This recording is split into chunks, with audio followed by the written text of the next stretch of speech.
Whoa, what do we have in there?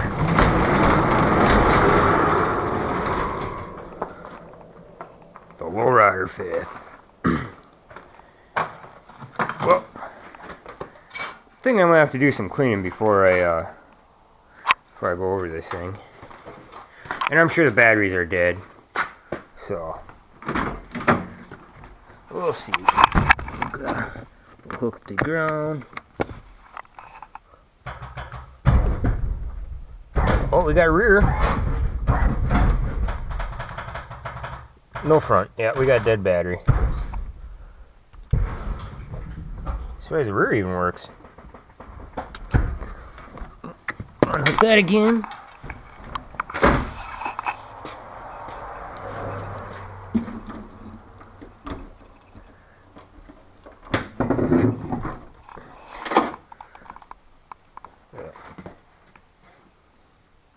Well, I guess we'll have to get these batteries here unhooked so we can hook up the charger. I know this battery here is junk. I tested it last fall, I think? Something like that. I tested it and it is junk. So, I'll have to get that one replaced here come springtime. Well, hell, I probably won't even replace it yet, because I got a bunch of work I need to do to this thing. I gotta take and swap out the transmission for one I got laying around from a 93 Dodge Dakota that happens to be an overdrive transmission, because the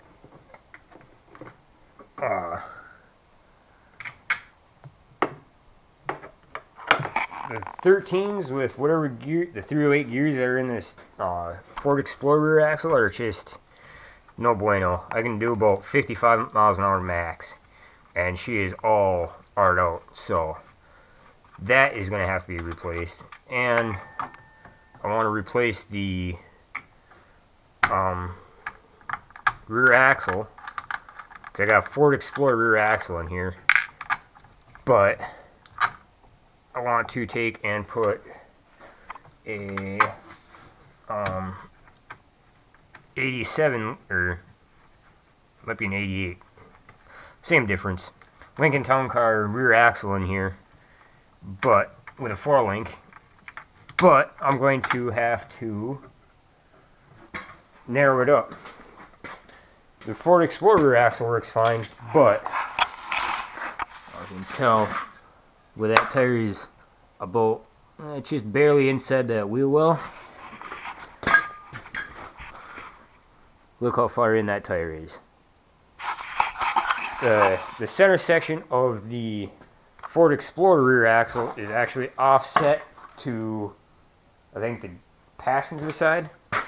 So to get it centered in the car, the whole axle itself is actually offset. So that's a bummer. I didn't realize that until after, or while putting it in, and by that time it was too damn late and I had to get it going. So that's that. But now I got an 87 Town Car parts car, or 88, whatever the fuck year it is. I don't remember. It's actually a parts car I bought for that, for interior parts, seats and stuff. But wires. I want to 4-link this thing because the leaf springs and my shackles, once I get the batteries charged up here and I can show you, are getting all tweaked and bent and just no bueno. So I want to get that swapped out. Man, this is a whole lot of wires here. And now to figure out which wire goes to which clamps. Although this is kind of a pain in the ass right now, this is probably the best charger I have bought, considering you got multiple batteries like this. You can actually sit there and charge most, if not all at once. With this one, I got 6 batteries in here, so I can't charge all 6 of them at once because this is a 4-bank charger. Set that up there. But in the limo there, I happen to have 4 batteries, so I can charge all 4 of them in that thing at once. Here's battery 2.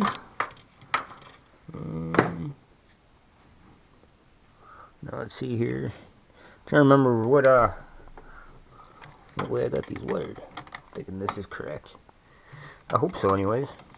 If not, well, I'll find out. Oh yeah, it is.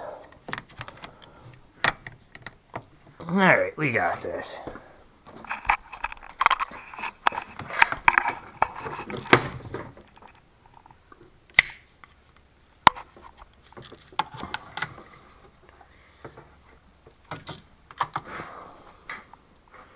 Where'd the other one go?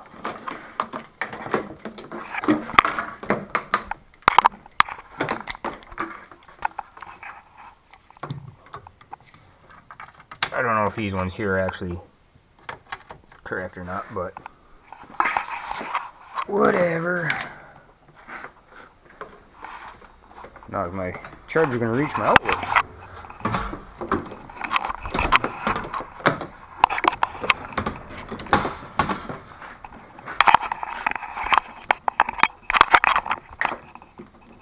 Really could always grab an extension cord, but what's the fun in making it easier, huh?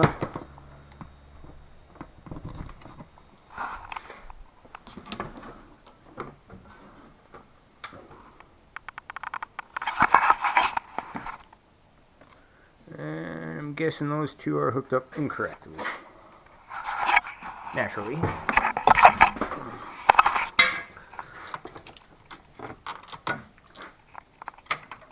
Yep. Let's see here.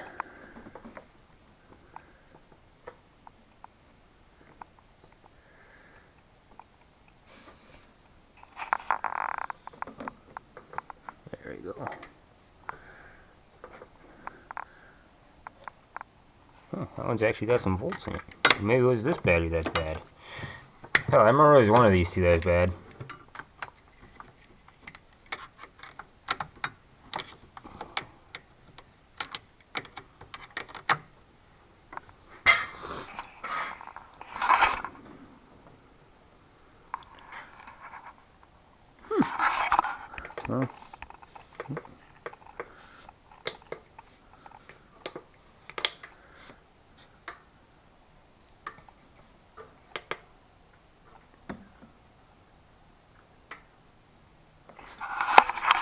Well, I guess I'll charge these batteries up and clean up. I got a hell of a mess here. I'll clean up the garage here a little bit, and then we'll come back. That is my exhaust off of that pile of crap. So yeah, that is running no exhaust right now. It's loud, it's annoying, but I'm too lazy to fix the damn thing. It ain't worth it right now. So yeah, we'll get this cleaned up and I'll come back.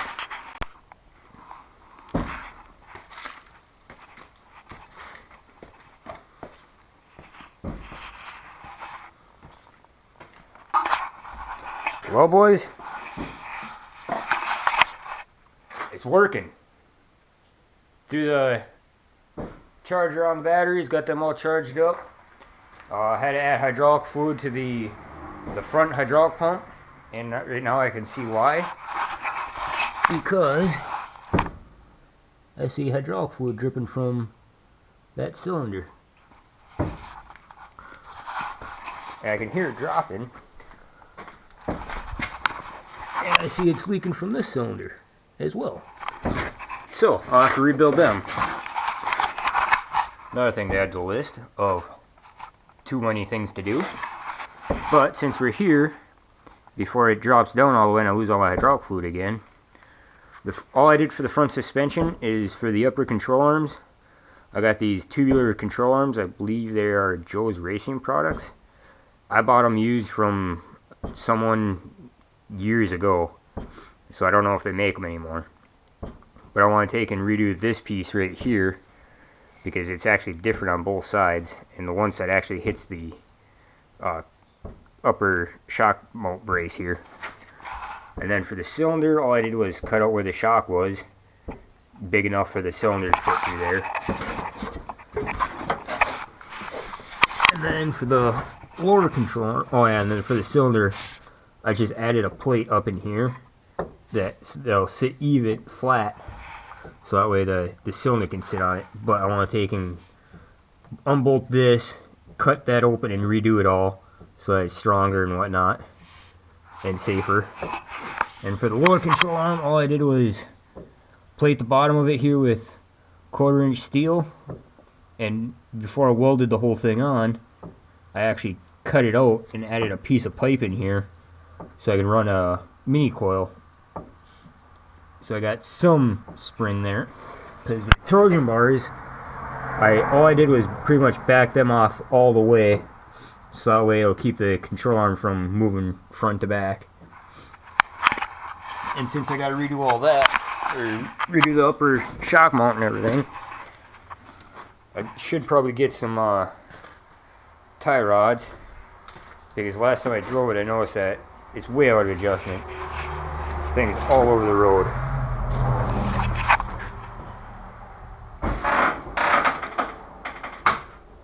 And when it's dropped down all the way like that, yeah, that K-frame is on the ground. Is that tire? Yeah, that tire's pretty well straight. That one, she's definitely kicked out to the right. So that's way of adjustment. And I'm sure you guys are seeing this and think that's part of it. No, that's from three-wheeling. Because, you know, when you got a lowrider, you got to have some fun. And then the rear suspension here, grab my light. I took out the ISO clamp setup, which is just a big, oh here, it's a big rubber mount that clamps onto leaf springs for supposedly a better ride, like that. And yes, I know that's rotted and broken, but it's the winter beater, so I haven't fixed it. Still rides fine, so whatever, you know. But I might change that out this summer for a Jeep rear axle with better gears and disc brakes. But back to the lowrider, I got rid of the ISO clamp setup. I used Mopar A-body lower shock plates, and I wasn't going to run shocks. I actually have a pair that I think I cut that off, or I did something. I got a pair without shock plates, or shock mounts, but I got pulled over for not running rear shock, so I had to add that, and I just bolted it on through the frame. Is it correct? No. Does it work? Yeah. So that's what we're going with. Again, this rear axle is a Ford 88, Ford Explorer 88 rear axle. It's not narrowed down or anything. Oh, I got a hydraulic leak or something over here too. Nice. But it is reinforced, and once I do it, I'll do a plate reinforcement like I did on the dirt rear axle, because that looks kind of cheesy. I like the plate look better, but it does have disc brakes, and I didn't do anything to the proportion valve. It's still a stock proportion valve, stock brake master cylinder, stock brake booster. All I did was throw them on there, and it works.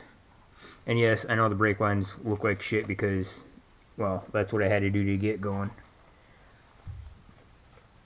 And I am running a truck. I think it's for a 80s Dodge truck 4-wheel drive. Rear brake hose here. I had to have a longer one, so that way when it's lifted up like this all the way, it's not stretching and breaking. Let's see here. And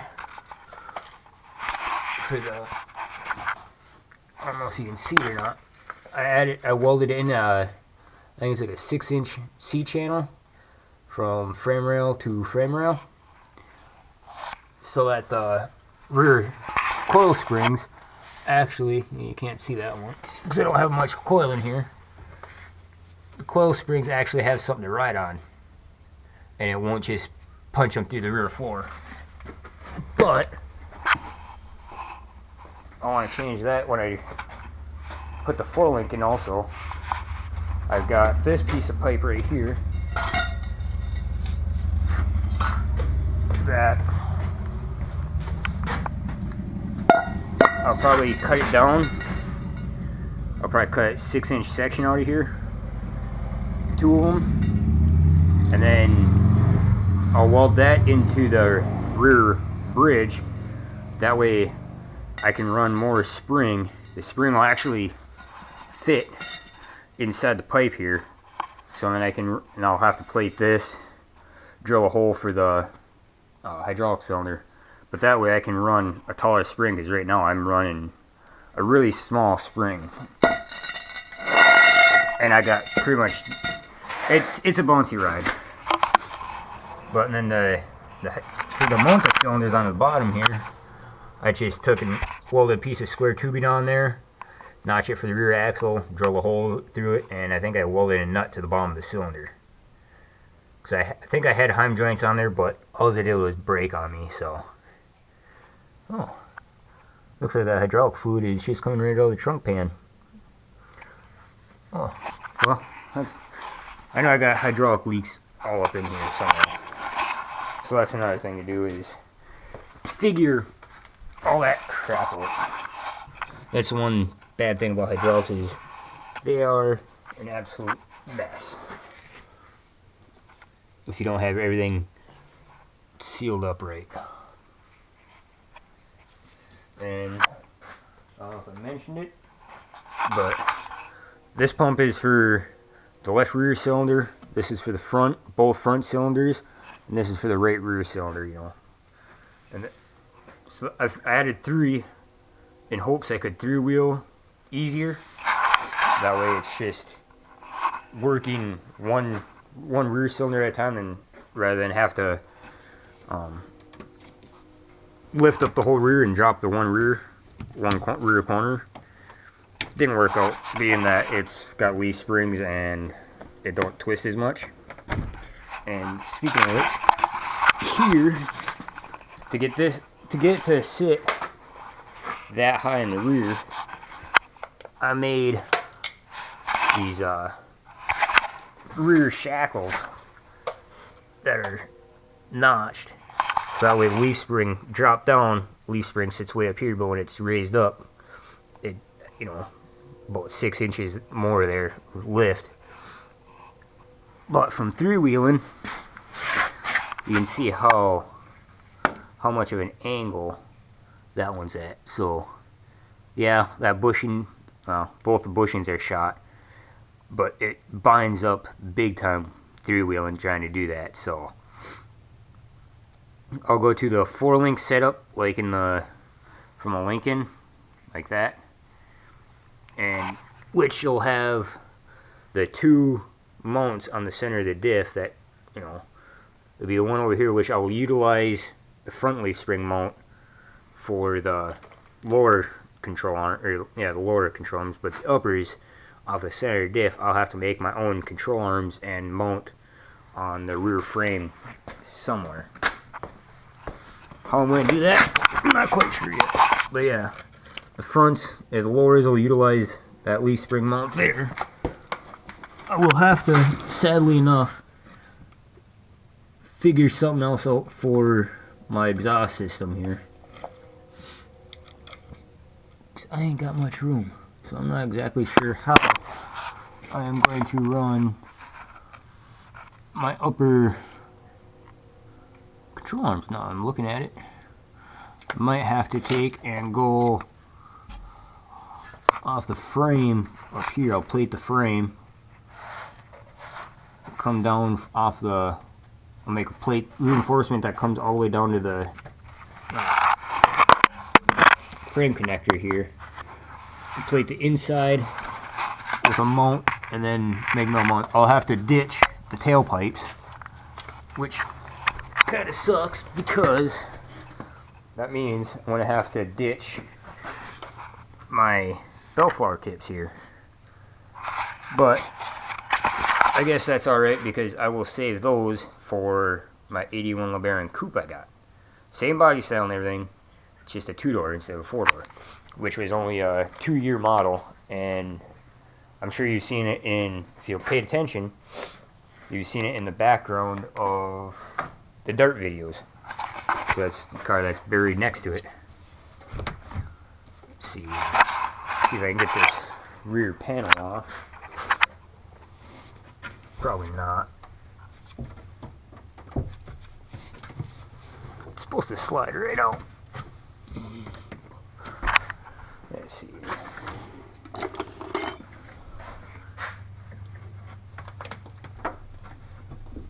So I'm going to show you guys. Yeah, that ain't gonna fucking work. Come on, get out of there. There we go. Oh, hey, look at that. Oh. I forgot I had a sub in there. Shows how long I've been driving this car or using it or working on it. I forgot I had that back there. But the rear cylinders just come through the trunk floor right there. So now when I add that pipe will sit probably yay high, and I'll be able to get that much more spring on it. And hopefully my rear cylinders don't hit my rear shelf. But the more spring I add will drop the cylinder down also, so it might work. It should work. Who knows? My luck, it probably won't, but we will find out when that point in time comes. And yes, I'm running, 6 batteries. I think I got the front running at 72 volts and the rear running at 48. Something like that. Like I said, I don't remember because it's been that long since I've actually put it at this setup. Because before I was just running 2 pumps, one for the front, one for the back, and 4 batteries, and running them both at 48 volts. But now that I switched it a couple of years ago, I don't recall exactly what I'm running. I don't know. It still works.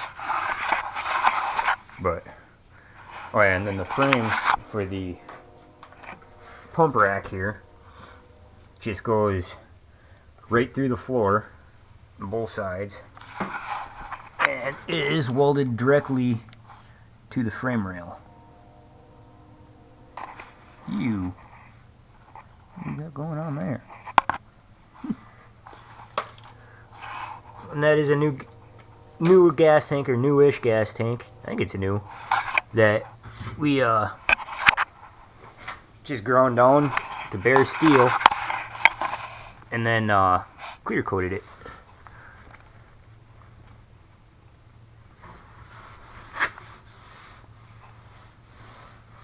Just kind of gave it a cool look. I should probably redo my tank straps, make new ones out of like stainless or something. Oh, I got a rust spot. Oh well. And the gas tank, to fit the dual exhaust, I actually moved it over to the right one strap, because one groove in the gas tank, because the straps used to sit right here and right here. But I moved it over so that way there's more room over there to run the exhaust through.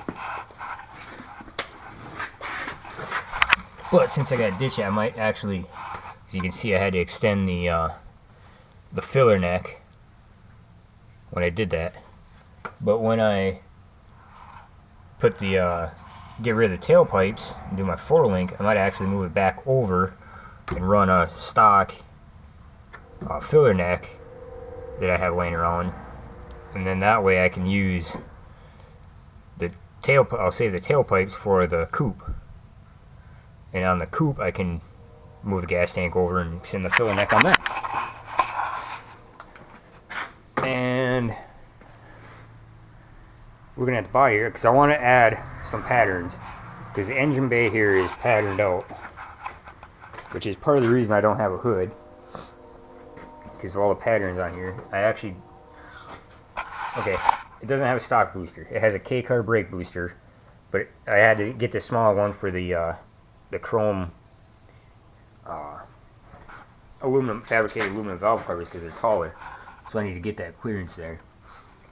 But with the engine bay being patterned out and clean, as you can see, there's pretty much no wiring. I got all the wiring run through the inner wheel well here. I got we were painting the hood, needed too much work, so we ran out of time on that. But I do have a real good straight hood right there, burgundy, which happens to be the stock hood off of that pile of shit. So I do have extra paint from when we painted the car. I'll have to get that painted, and when I do that, I'll have to redo my overflow line here, so it'll actually clear the hood. And yes, that's a Jack Daniels bottle for the overflow, because why not? You know, you gotta have a good drink every now and then. But when I paint it, you can see these two dents. There's one there and one right there. I'll have to fix those. And those are a reminder that you need battery hold downs.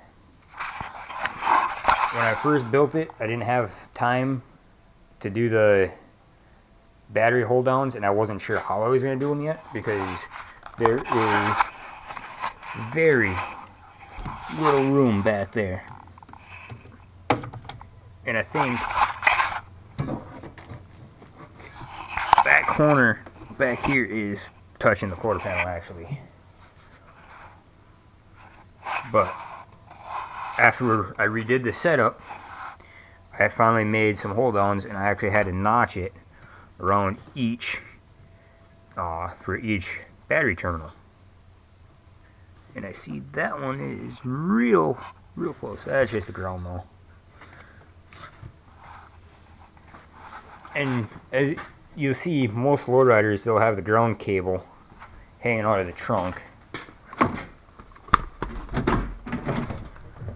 They'll have this welding cable lead hanging out of the trunk. Well, I had that for a while, and I had a solenoid stick, and it just wanted to keep raising the roof.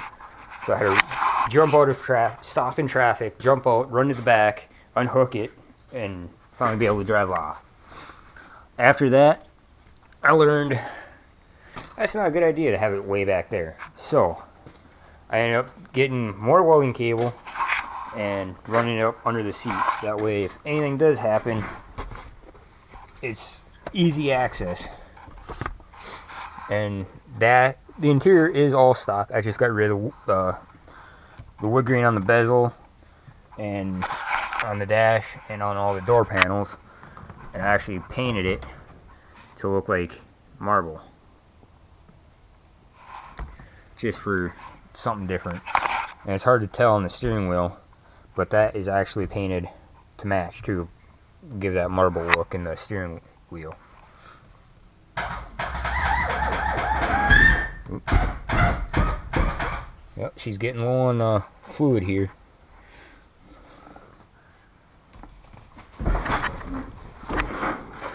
Check.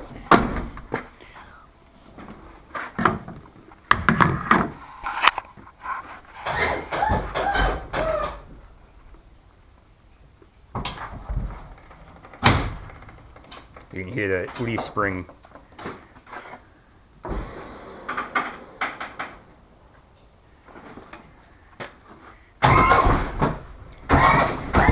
that rear is hot. Now if only the front was hot like that so I could hop it.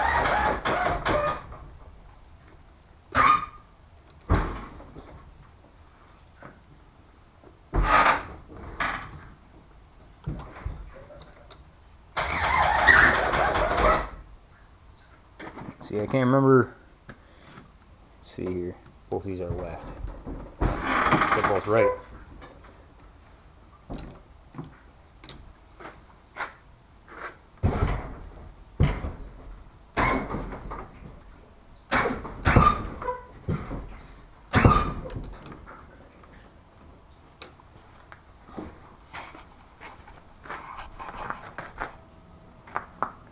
Oh, I can't wait to drive this thing. I might have to pull it out and drive it a couple times this year before I tear it apart and redo all the suspension on it. Because this thing is a blast to drive. And I gotta take the kid over for a drive because he's never been on a lowrider.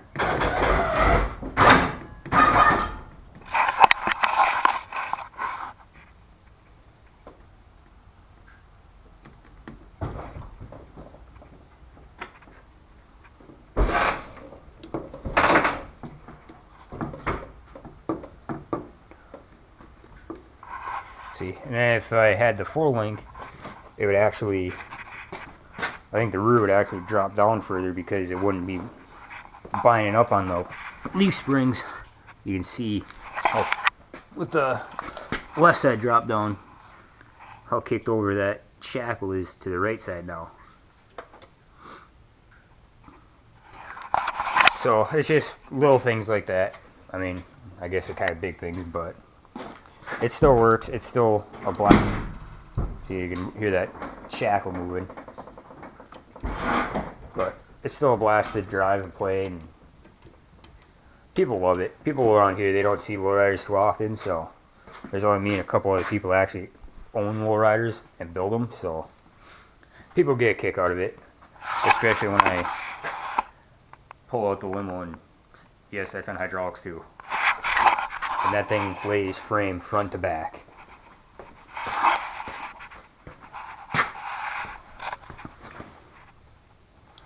All the way down. And both of these cars are running 13x7 100 spoke wire wheels on 155 8013s. And yes, I know that is a tiny tire for these big old cars, but it looks so good. I used to run 14s on the Fifth here, and they just looked so big and balloony on there. I didn't like it. I was running 185 75 14, I think, and they're just too big and ballooned out for me, which is pretty much the only size you can find in a white wall nowadays. So you gotta have the white walls on these. But that'll be it for this episode. Like, subscribe, let me know what you think, share, and we'll see you next time. Well, as I was uploading the video about the Fifth here, I realized I forgot a few key things I have done to this car. I might have mentioned it in one of the last videos, but I did add the Continental kit, which is from a 90s, I think, front wheel drive caddy, which I notched it here to fit, but there's still a big hole right there that I never got around to patching. I'm not, because I don't want to get re-chrome, but I ran around with it for, stock Continental kit forever. But then I finally went and added a 14-inch wire wheel in there, and that was one of the hardest things I had to do, is because I actually had to cut the rear lip off the rim so that there is clearance to fit with the bumper. And yes, that was hard for me to cut a perfectly good wheel, but had to be done. Just had to be done. And then I don't know if anyone noticed, but it's got because, you know, factory bumper has this rub strip on it, where this one does not. And this bumper is actually an aluminum bumper off of a Ford, I want to say a Ford Fairmont, 80s Ford Fairmont, something like that. But to keep it, you know, give it that kind of original look, because it's just a flat bumper, you know, smooth bumper chase wasn't going to cut it for me. I actually took these front bumperettes off of a 80s Lincoln Town car, just like this one. Same bumperettes that I actually made fit the Fairmont bumper. I think I had to notch it right here to fit. But I wanted the chrome other than instead of just the big black rubber ones. And to make them fit, I got rid of the front bumper shocks and actually made my own out of a 2.5 inch exhaust pipe. I know that wiring looks like shit. Let's see here. Yeah. So I actually cut this bracket here off the original shock mounts, and you can see the exhaust pipe here actually fit right in there. And then I cut the bumper bracket here off, welded that to the end of the pipe, and then I had to drill new holes for to mount it on the bumper itself. And then I think one of the cooler things I did was you got your turn lights here, and the reason why you see the flash here is I got my jump pack on it because of course I didn't unplug the battery over the winter, so that one's still in bed. But with the hazards and the blinkers on, they flash intermittently, and that ended up happening by mistake. Because as I was messing with the wiring, when I turned on the blinker or something, I realized it was flashing like that. Well, I couldn't figure out why until I went to the other side, and I found out I actually had the side marker light ran up to the front here. So when I had the blinker on, instead of that flashing, instead of that one flashing, it was this one flashing. So I just left the side marker lights undone, and I think that's kind of, you know, cool and different. And then you go to the back here. I don't know how well it's going to show up on camera, but we got sequentials. Yeah. I knew these taillights just needed ever since I've seen them. And what they're actually from is a 06, I think, that era Mustang. That it's aftermarket taillight harness for a Mustang that my buddy bought for his. But when he traded it in, I told him I wanted that sequential harness. So when he traded the Mustang in, I bought it off him for a little less than what he bought it for. So it was a win-win. But I think that's going to wrap it up on this episode. So like, subscribe, and let me know what you think, and share the video if you want. We'll see you guys later.